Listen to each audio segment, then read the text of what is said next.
We started out with syphilis as a model, and that we used to call the syphilis spirochete Sneaky Pete the spirochete. Is he in heaven? Is he in hell? That damned elusive pimpernel, you know. The syphilis spirochete could outwit the immune system in many, many ways. And it could go inside of cells and hide inside of cells.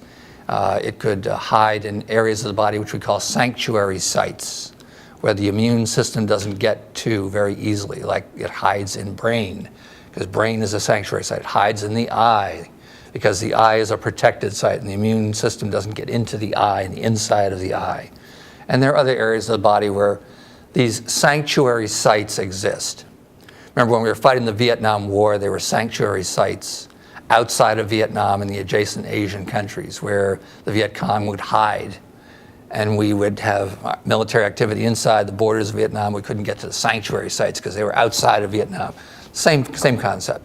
So hiding inside cells, hiding in sanctuary sites, two ways. There's a third way that is now coming into the fore, and that is actually cloaking of the spirochete with molecules that include parts of the normal human molecular blood structure called complement proteins. And they found that a key component of the outer proteins of Borrelia spirochetes, OSPE, can combine with factor H, which is a complement protein, and create a product, a combined product, which then sits on the top of the spirochete and cloaks it, hides it, conceals it. So the immune system goes right over it and misses it because it thinks it's dealing with complement, which is its own protein. It says, oh, that's my protein complement. That's not a bad protein. I'm not going to deal with that. I'm not going to invade that. I'm not going to take that out. So if it were a drone, right, flying through your bloodstream, it would look down and see something that it recognizes as friendly, which is your own complement. So the spirochete can co-opt complement. It can also cloak itself in what's called an immune complex, where your antibodies wrap around pieces of the spirochete that are in the bloodstream and form a complex like this. And the spirochete is in the empty spaces, and the antibodies are my fingers. And my fingers are wrapped around the spirochete inside, or the spirochetal protein, such that the body only sees the antibodies, which they know are human and friendly. But the bad guy is hiding inside the immune complex. So in order to get to the truth, you have to break it open. And that work has been done very, very well by Dr. Stephen Schutzer at the University of Medicine and Dentistry and colleagues at Stony Brook, including Dr. Pat Coyle. So there are many, many wrinkles in hiding, many, many wrinkles in evasion, and many, many wrinkles in survival of what we call persisters. The ultimate survival mechanism is the biofilm. And what is a biofilm? Biofilm is different from a single microbe. It's a community of microbes. And the community of microbes are specialized. So you have the equivalent of carpenters, electricians, accountants, sanitary engineers. And all these specialized members of the community have specialized functions which are different from the single microbe which started the community growing. And they surround this community with a protective layer of what's called extracellular matrix. It's a protective layer of material that includes DNA from the bug, proteins that came from bugs that were once living but are now dead, and they form a glue that holds the community together. The community is serviced by its own waste removal system. It has canals, water canals, so nutrients can flow in and waste can flow out. It has its own communication system. It has both nano wires, like electrical wires or telephone wires. It has nano tubes. And these are all methods where the community members communicate with one another, and they know what's going on the East 40 or on the West 40 or in the central area of the community, and they all know what's going on in every area of the community every moment.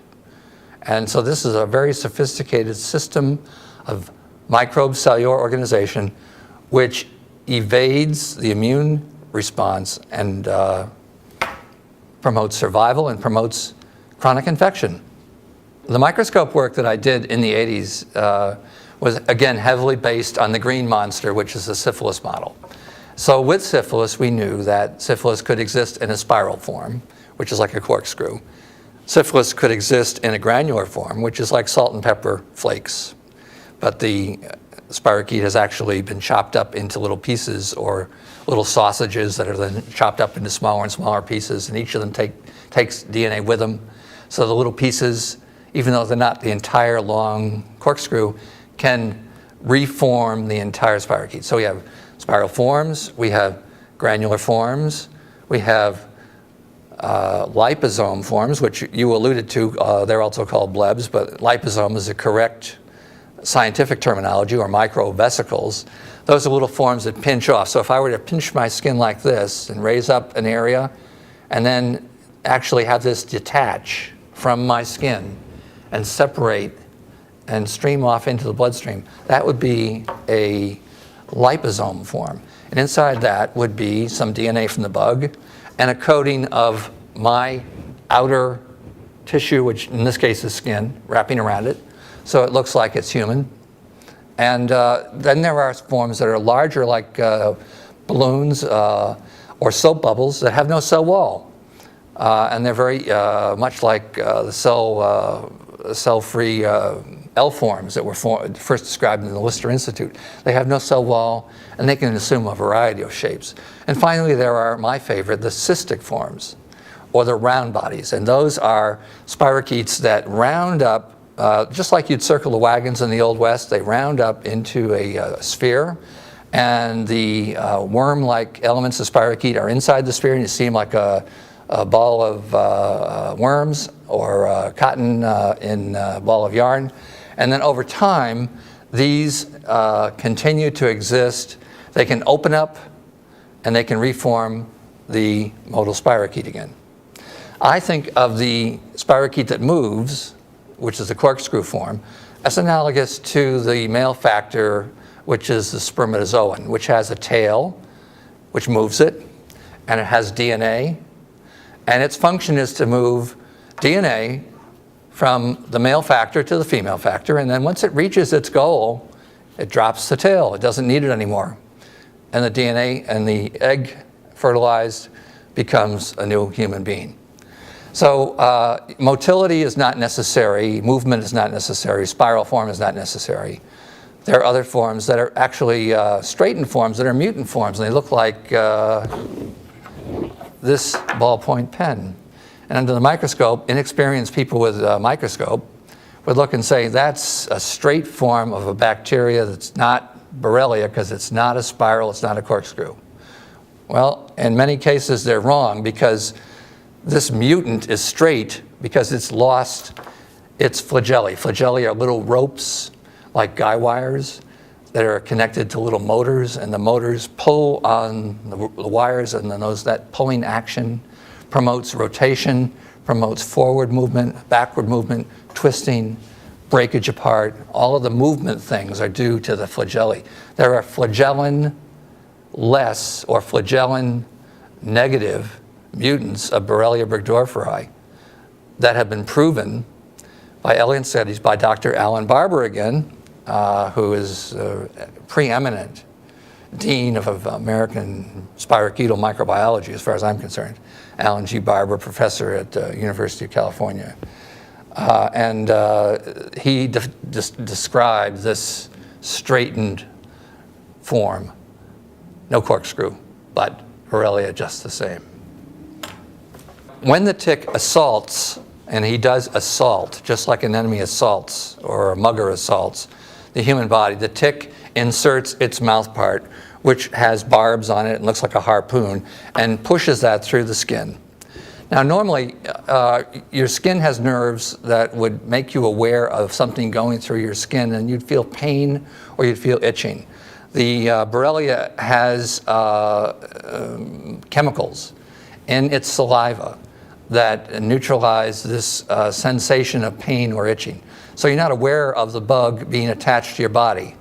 So that's the anesthetizing part. Then it starts to take a blood meal, and normally if something foreign contacts your blood clots. Your blood is protected from bad things happening by a clotting mechanism, very complicated. The Borrelia gets around the clotting system by making anticoagulants. So as long as its foreign harpoon is inside your body and sucking your blood through your vessel, your blood doesn't clot. That's amazing. He has anticoagulant too. Not only does he have anesthesia like Novocaine, he has anticoagulant too. That's amazing. And he fills himself up, and he looks like a swollen grape when he's finally finished. Some people will look at an engorged tick, a repleted tick, we call them, and see a brown spot in their skin and say, oh my God, I got malignant melanoma. It's brown. It wasn't there last time I looked, and I think I have malignant melanoma. It's dark brown. It's on my skin. And then you look a little closer and say, but it has legs. It's an engorged tick. So I have to be carefully removed and get the mouth parts out. What else do we have? We have complement system. A complement system is a series of proteins whose mission statement is to punch holes in things and kill things that are foreign. So if you have a microbe and complement attacks it, the complement enzymes punch holes in the wall of the bacterium like a paper punch, and the guts leak out. Next, we have the ability of the bug to use its protein machinery to cloak itself and to conceal itself from the immune system. We've covered that before with the interaction with complement factor H and with the formation of the immune complexes which are shrouded and surround the foreign material. The last is the cytokine response. Cytokines are a broad family of molecules that are produced by white blood cells and macrophages and other human body healthy cells in response to assaults and injury. And there are too many to mention. They all have letters and numbers, and so if I start reeling off letters and numbers, you're going to fall asleep. So I'm not going to go into naming them, but cytokines are a family of proteins and active substances which promote and regulate the immune response to a bacterial infection. And cytokines are extremely important, for instance, in the production of the red rash around the tick bite site, just for an example. They're also important in the arthritis part of the infection, or the heart irregularities due to inflammation part of the infection, or the brain meningitis inflammation, worst headache you ever had part of the infection. Cytokines play a role in all of these and other manifestations of Lyme disease. So those are the A through F components of how spirochetes and ticks together cooperatively get past the barriers and into the human and cause trouble. Dr. Eva Shapi is the one who came up with the idea, and I give her full credit, that Borrelia could exist as a biofilm community. Now, how radical was that idea? Well, if you consider that 99% plus of life in the microbial world at some point in time will exist in a biofilm community, then why was Borrelia left out? We know that the spirochetes, which are corkscrews, have members like leptospires, which are biofilm formers. That's proven from the Institut de Pasteur in Paris, France. Excellent facility. Nobel Prize winners come out of the Institut de Pasteur. So Institut Pasteur, I visited the Institut Pasteur. It's a wonderful facility. Leptospires are biofilm formers. Oral treponemes, that's the oral spiral forms, not syphilis, but oral treponemal, in your gum type spirochetes, produce biofilm communities. That's in the dental literature from the Forsyth Dental Center at Harvard, and it's established. So we have, of the members of spirochetes, we have leptospires, check, make Borrelia, make biofilms. Treponemes, check, make biofilms. Borrelia, why not? So we started to look. Now, even the idea of looking for a biofilm of Borrelia caused an intense political furor. Why? Because biofilm infections are, by definition, chronic infections all the time, every day. All biofilm infections are chronic. The CDC does not believe in chronic Borrelia and chronic Lyme disease. So our military structure in the CDC does not believe that there is a chronic form of Lyme or chronic form of American Borrelia infection. So by even looking for biofilms in Borrelia, we're taking on the CDC and saying, let's take a look and see if maybe, just maybe, remotely, it might. And over 6 years, we proved it did. Then the next battle was to prove with all of our controls and elaborate pictures and using atomic force microscopy, which is a technique which has never ever been used to study any biofilm. It's available here in Dr. Shoppy's lab. Atomic force microscopy individual molecules can be visualized with atomic force microscopy. Incredible tool. She has atomic force images of Borrelia biofilms. All done, all published. 2012, we crossed the Rubicon, and it is now out there in an academic journal called PLOS1. Dr. Eva Shoppy, Biofilms, Borrelia, Reality. So Dr. Bill Costerton, who is the father of biofilms and who sadly passed away last year, we miss him greatly, instructed us that biofilms are members, built-in members which are specialized, so that each of the bugs is not a cookie cutter of the neighbor next to it or across the street or down the block from it. And you have carpenters and electricians and sanitary engineers and all those specialization equivalents in a biofilm. It would be nice if you could look under the microscope and look at a biofilm and see that the members not only do different functions, but actually look different shape, difference in shape. One of the benefits of Borrelia is that it has a form that's spiral, has a form that's granular, has a form that's cell wall deficient, has a form that's cystic, and has a form that's liposomal. We've already been through that. So we have 5 different potential shapes that a specialized Borrelia might assume. And it turns out that if you do the right spectral analysis, high resolution image analysis of a biofilm of Borrelia, you will see that around the outside of the Borrelia, you'll see spiral forms. And as it matures, the forms, as they go deeper and deeper inside, become smaller and smaller and more granular and more liposomal. And so at the center, you're not going to see spirals anymore. Spirals are at the outside. And the other more specialized forms, the cystic forms, the granular forms, the liposomal forms, the cell wall deficient forms, and the mutant forms, which is the straight form, are in the interior of the biofilm. And there are water channels, of course, that enable nutrition to go back and forth or waste to go out, as we have described before. That's part of biofilm structure. Why does one area of the body get hit and another area of the body not get hit by a Borrelia infection? And that's tissue tropisms in infectious disease. Alan MacDonald 101, year 1979, when I came out of my residency. That's why I went into my research. Tissue tropisms in infectious disease. Now, we know they happen. We know that it's multi-dimensional, multifactorial. It's very complicated. We know that some bugs will usually seek out the throat. Let's say strep will seek out the throat, and it won't seek out the brain. We know that other infections will seek out the brain, like the West Nile virus, which causes encephalitis now in almost 50 states. It started here on Long Island, ignored by the CDC. And well, now it's in 50 states and it's causing deaths in the West Coast too.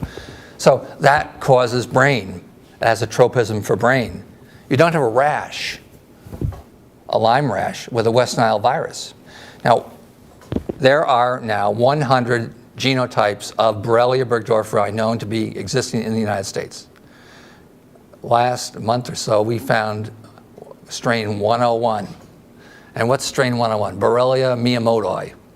That's a Japanese name, discovered in Japan, worked up with science in Japan, and causing public health problems in Japan. We thought it was a Japanese problem, cross-specific, until the New England Journal of Medicine came out with an article showing encephalitis, meningoencephalitis in a human in New Jersey due to Borrelia, not Burgdorferi, but miyamotoi. Miyamotoi is a relapsing fever group Borrelia, which is separate, in a separate compartment from a Burgdorferi group Borrelia. There's no blood test for miyamotoi. It was picked up by a very smart laboratory technician, technologist, who had a good eye and used his microscope well and saw the spirochetes in the spinal fluid. No blood test. Now, with no blood test, we don't know how long it's been here. It could have been here for as long as we've had Borrelia burgdorferi here. We just didn't know that it was here. And we are constantly discovering new strains of Borrelia around the world that we never knew existed. And some of those have new names, like Lusitania, like the ship that went down, Lusitania, or the Besedi in Czechoslovakia. Some wild and crazy Borrelia in Czechoslovakia, right? Two really swinging spirochetes. Vallisania. Some Australian strains that really don't have names yet, but are different. And Australia has many, many different things because it's a continent where evolution has proceeded according to its own drummer. So we don't have kangaroos here. We have kangaroos in Australia. They have their own Borrelia in Australia. And in South Africa, I think there's Borrelia too, because it's an ecosystem just like the United States, except it's south of the equator. Beautiful country. In Brazil, they have Borrelia. In Mexico, they have Borrelia. They have two strains. They have a European strain, Guerinii, and they have the American strain, Burgdorferi. And they coexist. So you travel to Mexico on vacation, you can get bitten by a tick in Mexico, come back with a Mexican variety of Lyme disease. If you got the Burgdorferi type, you're lucky because the blood test has a chance of picking it up. If you got the European Guerinii type from Mexican travel, you're out of luck if you're testing with US test reagents. So it gets very complicated, and we are a society that's more travel oriented, and we are going to be traveling to different ecosystems and bringing back infections from those ecosystems, which are less understood here than they are at the site where you acquire the infection. And we're ill prepared to deal with international travel medicine in many, many medical communities. Worldwide, there are probably 150, maybe more, genotypes. That doesn't mean Latin names like Burgdorferi, Guerinii, Afzeliae, but you would have Burgdorferi 123 and Burgdorferi 297 and Afzeliae AN 345. They're naming systems that involve the Latin name and then letters and numbers afterwards to designate individual strains. All that material is contained in freely accessible files on the internet and the National Center for Bioinformation, NCBI. So you can go to their website and look on the site for microbes, Borrelia, Borrelia burgdorferi. Borrelia can be grouped into sensu stricto, S-E-N-S-U, S-T-R-I-C-T-O. That's what we would think of as USA Borrelia.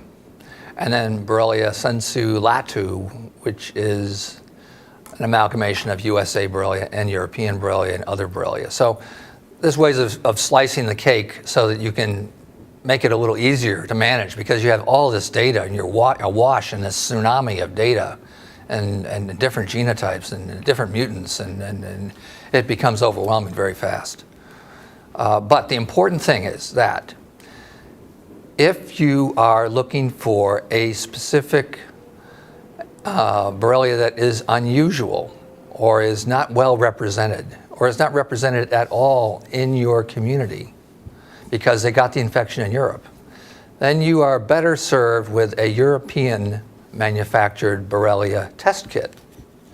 The same thing applies to babesiosis. Babesiosis is one of those malaria-like things that is transmitted by the same tick that transmits Lyme disease, or Borrelia burgdorferi.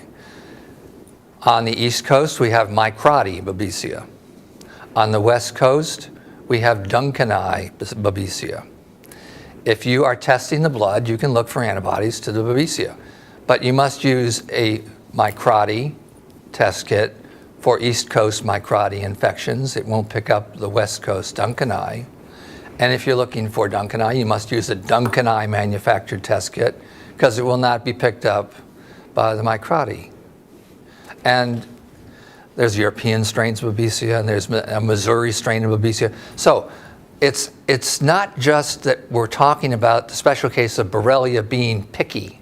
We're talking about basic sound principles of medicine that we use in blood banking all the time. If you're looking for a specific antibody that is going to interfere with blood transfusion being success or failure, you have to have a specific red cell in the library which enables you to detect antibodies to that unusual protein on the potential donor blood. It's a basic premise of laboratory medicine that you must have test kits which are appropriate for the analytical process that you're attempting to do by testing patient blood. It's just as basic as ABC. Unfortunately, the rule makers are not board certified hospital pathologists certified in anatomic and clinical pathology. The rule makers are, by and large, either infectious disease physicians who are not specifically trained the way laboratory experts in pathology are trained, or rheumatologists who are joint specialists. And those are the rule makers, by and large, for the IDSA. There was a pathologist member of the IDSA, that's the Infectious Disease Society of America, and his name was Paul DeRay. He was a wonderful, wonderful pathologist. He too passed away like Bill Costerton. Last year we lost him. And he was a wealth of information about Borrelia and Borrelia science. And he was the only person with laboratory credentials of a hospital pathologist to advise the rule makers on correct policy and correctness in using laboratory analysis to help diagnose Borrelia infection. Now there's nobody. Now there are just the guys who read medical textbooks and never read a laboratory textbook. And I'm sorry to have to say that, but we need to have pathologists who are trained in laboratory medicine to assist in developing better guidelines and revising the CDC guidelines. And I would even say, radically, that we should take all of the Borrelia test kits in the United States and discard them and start from scratch with the newer strains of Borrelia and develop new validations and use multiple strains in developing a better test kit and developing better libraries and incorporating the European proteins into the test kit, or using 3 different test kits like they do in Europe, to have a broader net to capture the ones, the patients, the poor patients, who have proteins on their Borrelia that don't match the B31 from the tick that never saw a human, otherwise known as B31 test kits. A miserable example of a mass-produced technology which does not serve patients and does not serve science or medicine. And I'm sorry I have to say that.